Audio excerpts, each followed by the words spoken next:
ये कहानी है मैक्स केडी की, जिसे रेप के जुर्म में 14 साल की सज़ा सुनाई जाती है, लेकिन वो खुद को बेगुनाह मानता है क्योंकि उस रेप विक्टिम के दूसरे लोगों के साथ शारीरिक संबंध थे। इसी बेस पर केडी की सज़ा कम हो सकती थी, लेकिन केडी के लॉयर ने उस रिपोर्ट को छुपा दिया।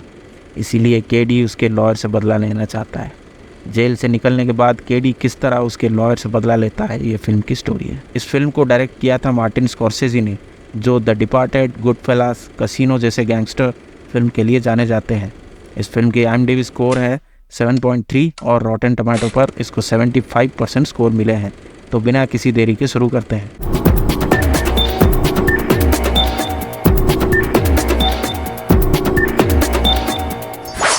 कहानी शुरू होती है जेल की एक सेल से, जहाँ पर मैक्स केडी 14 साल से जेल में है। वहाँ पर बहुत सारे लॉ के रिलेटेड किताबें रखी हुई है, जिससे ये लगता है कि वो अपने आप को बहुत सालों से तैयार कर रहा है। इसलिए नहीं कि वो बाहर जाकर अच्छा आदमी बन सके, बल्कि इसलिए क्योंकि वो अपने लॉयर से बदला लेना चाहता है।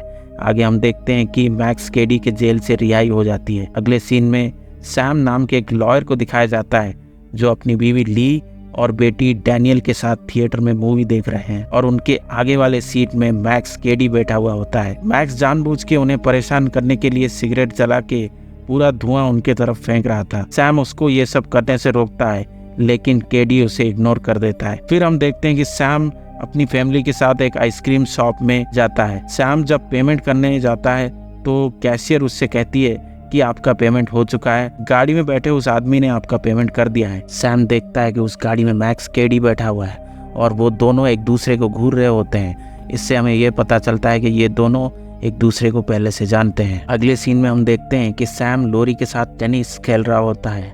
दरअसल सैम और लोरी का एक्स्ट्रा मैरिटल अफेयर चल रहा होता है। वो लोरी से कहता है कि हमें कुछ दिनों के लिए मिलना बंद कर देना होगा। लोरी उससे पूछती है कि ऐसा क्यों करना चाहते हो, लेकिन वो उसे कोई भी रीज़न नहीं बताता।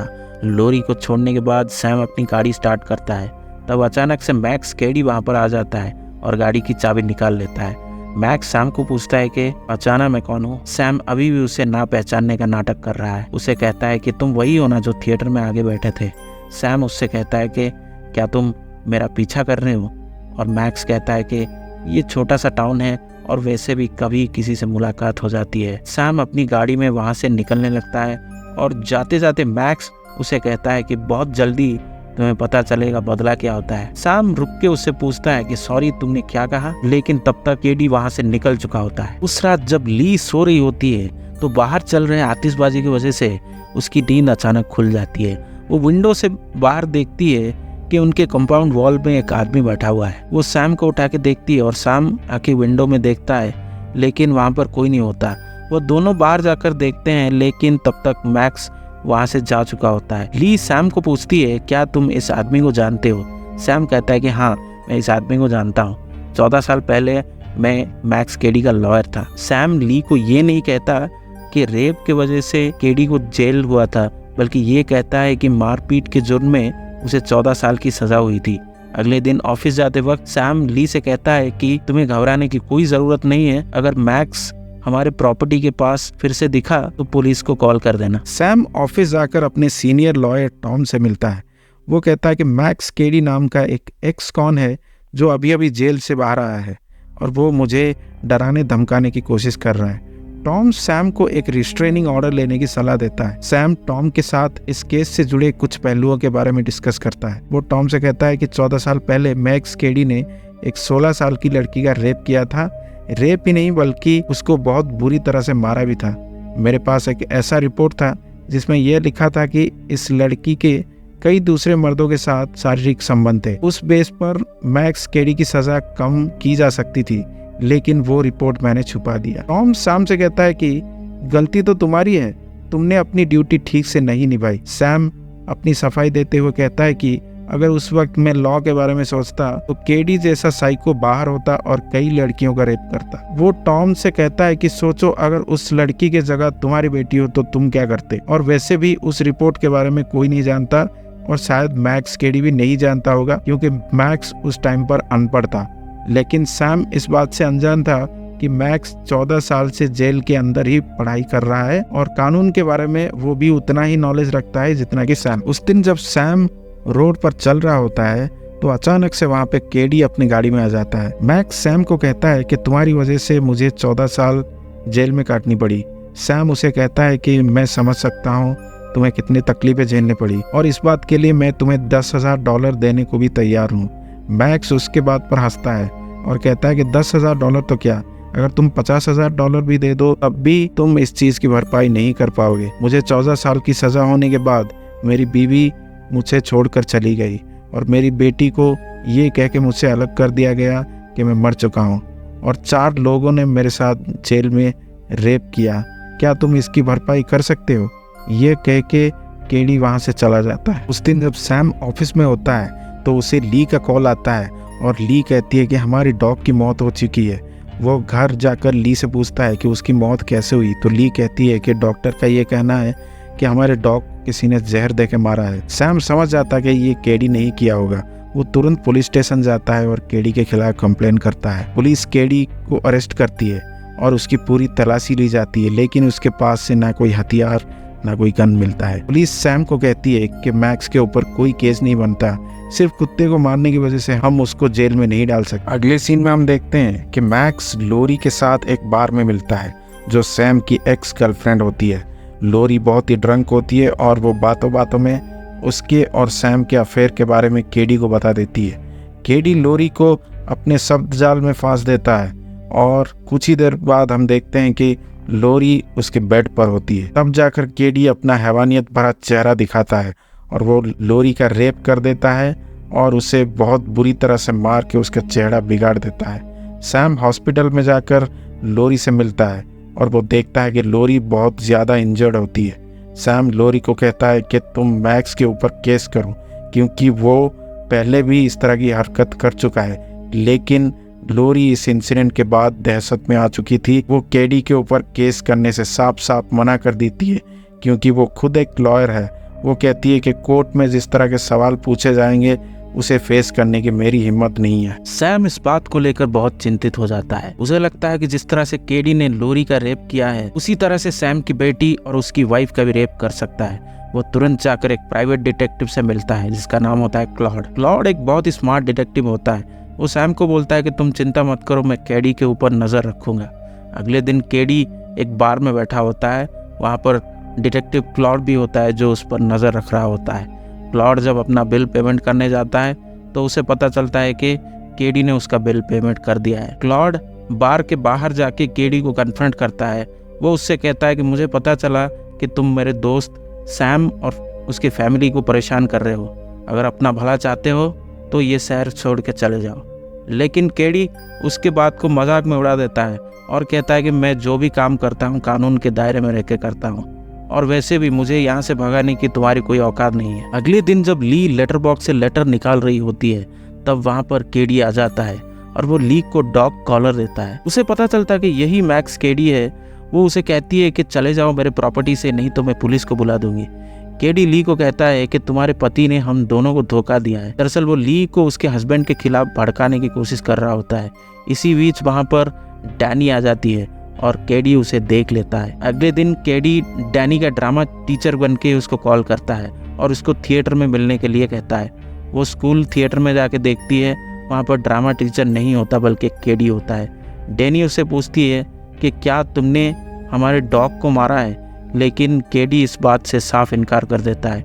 वो डैनी को स्मोक करने के लिए भी देता है और कहता है कि मुझे पता है तुम्हारे पापा तुम पे बहुत जुल्म करते हैं। जब पिछली बार तुम्हारे बैग में ड्रग्स मिला था तो तुम्हारे मम्मी ने तुमको कमरे में बंद कर दिया था और तुम्हारे डैड ने तुम्हारे ड्राइविंग पर लॉक लगा दी थी। तुम्हारे डैड ने मेरे ऊपर भी बहुत ज्यादती की है और उन्हीं की वजह से मुझे 14 साल की जेल हुई। अगर वो चाहते तो मुझे बचा सकते थे।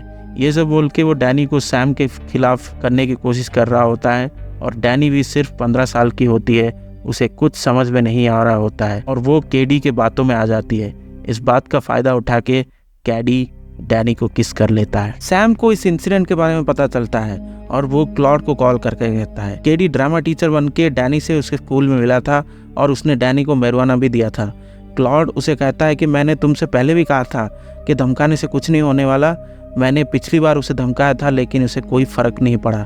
मैं तो कहता हूँ कि 2-3 गुंडे हायर करते हैं और उसकी हड्डी पसली एक कर देंगे, तब जाके उसके दिमाग ठिकाने लगेगी। सैम भी उस बात पर राजी हो जाता है क्योंकि मैक्स दिन ब दिन उसके फैमिली के लिए नई नई परेशानियां खड़ा कर रहा था। उस रात सैम के भेजे हुए गुंडे आकर मैक्स पर हमला कर देते हैं और सैम भी वहीं एक कोने में छुप के ये सब देख रहा होता है। लेकिन सैम को नहीं पता था कि जेल में 14 साल रहने के बाद कैडी बहुत खतरनाक हो चुका है। वो उन गुंडों के हथियार छीन के उन्हीं पर हमला कर देता है। कैडी को पता होता है कि सैम यहीं कहीं छुपा हुआ है। वो सैम को आवाज़ लगाता है लेकिन वो बाहर नहीं आता है और इस तरह से सैम का पूरा खेल बिगड़ जाता है। सैम इस बात से बहुत परेशान होता है। वो जाके टॉम से सलाह लेता है। टॉम कहता है कि ली हेलर नाम का एक बहुत बड़ा लॉयर है, तुम उसे हायर कर लो। दरअसल सैम ने कुछ दिन पहले मैक्स के ऊपर एक हरासमेंट का केस फाइल किया था जो कोर्ट केस में चलने वाला है। इसके लिए वो ली हेलर को कॉल करता है, लेकिन उसे पता चलता है कि हेलर को पहले ही केडी ने हायर कर लिया है। अगले सीन में हम देखते हैं कि कोर्ट में केस चल रहा है और वहाँ पर केडी जख्मी हालत में मौजूद है और उसके लॉयर एक ऑडियो टेप चलाते हैं जिसमें सैम केडी को धमकी दे रहा होता है कि शहर छोड़ के चले जाओ, नहीं तो तुम्हारे लिए अच्छा नहीं होगा।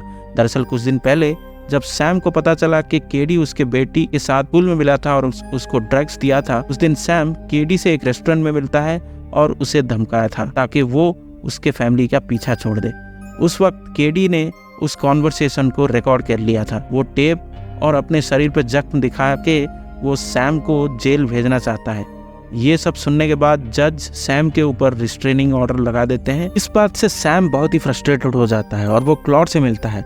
वो कहता है कि मुझे एक गन चाहिए और क्लॉड उसके लिए गन खरीदने के लिए राजी हो जाता है। लेकिन बाद में वो ये भी कहता है कि तुमने पहले कभी गन नहीं चलाई है और केडी बहुत ही शातिर एक्स कॉन है, तुम उसके सामने टिक नहीं पाओगे, क्या पता वो तुमसे गन छीन के तुम्ही पे हमला कर दे।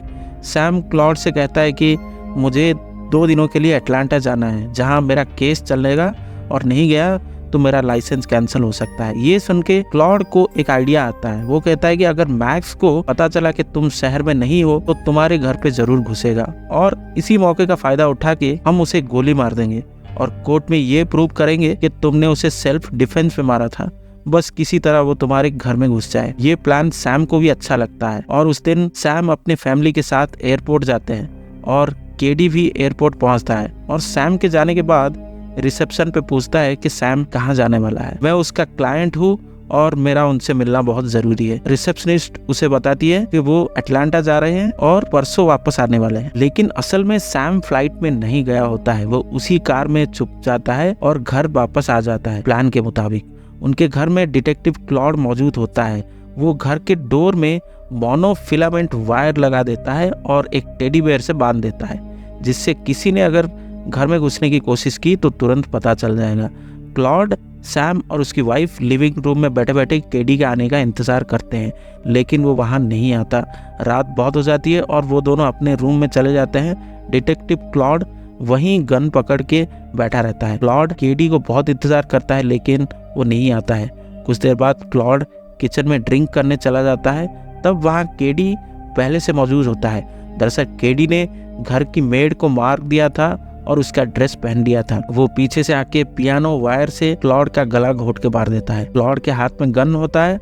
वो मैक्स को शूट करने की कोशिश करता है लेकिन वो उसका गन छीन के उसी को शूट कर देता है। गन की आवाज से सैम और ली की नींद खुल जाती है। वो किचन में आके देखते हैं कि ग्रेसिएला और क्लॉड की लाश पड़ी होती है और ली खिड़की से बाहर देखती है कि केडी घर के बाहर भाग रहा होता है। सैम समझ जाता है कि किसी तरह केडी ने उनके नाक के नीचे घर में घुस के इन दोनों को मार दिया है। उसका गुस्सा 7वें आसमान पर होता है। वो गन लेके केडी को मारने के लिए निकलता है लेकिन ली उसे रोक देती है। इस घटना के बाद सैम की पूरी फैमिली दहशत में आ जाती है और वो सब शहर छोड़ के अपनी हाउस बोट में केप फियर रिवर के लिए निकल जाते हैं। रास्ते में जब सैम फोन कॉल करने के लिए रुकता है तब केडी उनके कार के नीचे छुप जाता है और उनके साथ केप फियर रिवर जाता है।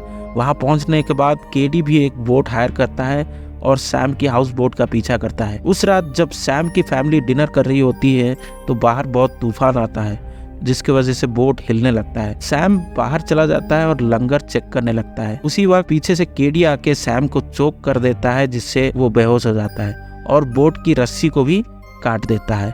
वो बोट के अंदर घुस जाता है जिससे देखकर ली और डैनी बहुत ही डर जाते हैं। वो डैनी को एक कपबोर्ड में बंद कर देता है और ली के साथ जबरदस्ती करना शुरू कर देता है। उसके हाथ में हथकड़ी लगा के एक पोल में बांध देता है। इसके बाद वो सैम को बाहर से घसीट कर लेके आता है। उसके हाथ बंधे हुए होते हैं। जब डैनी कपबोर्ड के अंदर होती है, उसे वहाँ एक लाइटर फ्लूइड मिलता है जिसे वो अपने पॉकेट में छुपा लेती है। इसके बाद सैम कहता है कि तुम्हारी दुश्मनी मुझसे है, इसीलिए तुम मेरे फैमिली को कोई नुकसान मत पहुंचाओ। लेकिन केडी बहुत ही क्रूर होता है और वो सैम को मारने लगता है। उसी वक्त ली ये कह के उसका ध्यान भटकाती है कि मैंने तुम्हारे बारे में बहुत सोचा, तुम्हारे साथ बहुत बुरा हुआ है, तुम्हें 14 साल जेल में रहना पड़ा और तुम्हारी फैमिली तुमको छोड़ के चली गई।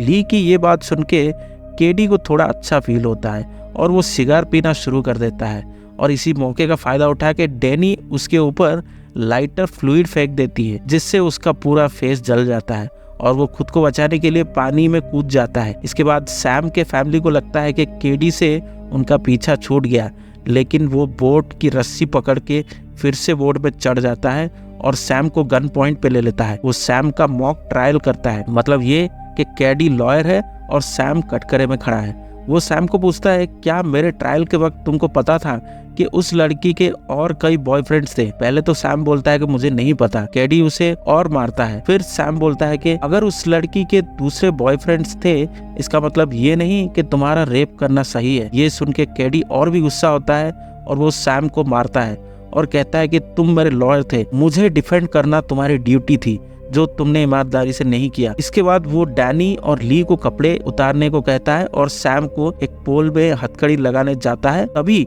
बोट एक चट्टान से टकराती है, जिससे बोट हिलने लगता है और केडी दूर जाके गिरता है। इस मौके का फायदा उठाते हुए ली और डैनी पानी में कूद जाते हैं। इससे पहले सैम भी पानी में कूदता है। केडी उसके पैर खींच लेता है। उनके बीच हाथापाई होती है, लेकिन बोट के हिलने की वजह से वो दोनों एक दूसरे से दूर जाके गिरते हैं। केडी के हाथ में गन आ जाता है और वो सैम को ढूंढने लगता है और सैम नीचे से आके उस पोल में लगे हुए हथकड़ी से केडी के पैर को बांध देता है और पानी में कूद जाता है। बोट फिर से एक बड़े चट्टान से टकराता है, जिससे बोट पूरी तरह से तबाह हो जाती है। सैम आके नदी किनारे में पहुंच जाता है। बोट टूटने के बाद बोट के मलबे के साथ केडी जुड़ा हुआ होता है और वो भी नदी किनारे आके पहुंच जाता है। उनके बीच में फिर से लड़ाई होती है और सैम केडी को मारने के लिए एक बहुत बड़ा पत्थर उठाता है। तभी पानी के बहाव की वजह से केडी दूर चला जाता है और नदी के बीच में जाके पहुंचता है और देखते ही देखते केडी पानी में डूबने लगता है। और इस तरह से सैम अपनी फैमिली को एक साइको के कहर से बचा लेता है और मूवी यहीं खत्म हो जाती है।